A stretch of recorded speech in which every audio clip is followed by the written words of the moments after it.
Pourquoi votre cerveau refuse certaines tâches? La vérité sur la procrastination.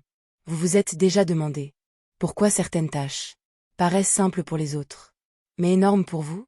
Pourquoi répondre à un message, commencer un dossier ou réviser devient parfois une montagne? Et si votre cerveau ne refusait pas l'action, mais évaluait un coût invisible? On croit souvent que la procrastination est un manque de volonté. Alors on se répète, bouge-toi, force-toi, arrête d'être paresseux. Pourtant, votre cerveau ne fonctionne pas comme un juge. Il fonctionne davantage comme un gestionnaire d'énergie. Avant une tâche, votre cerveau ferait presque un calcul silencieux. Énergie demandée contre énergie disponible. Si la tâche semble trop lourde et votre batterie mentale trop faible, il déclenche une résistance automatique.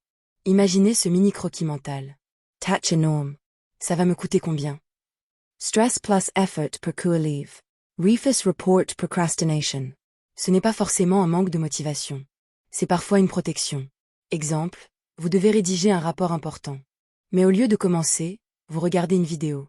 Rangez une étagère ou faites la vaisselle.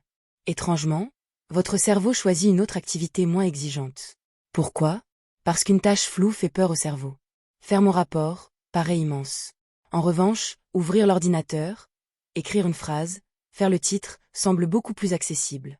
C'est pour cela que certaines personnes ne changent pas leur vie grâce à plus de discipline, mais grâce à une meilleure organisation. Elles réduisent le coût mental, petites étapes, moins de distractions, plus de repos. Alors posez-vous une question. Cette tâche que vous repoussez depuis des jours demande-t-elle vraiment plus de volonté?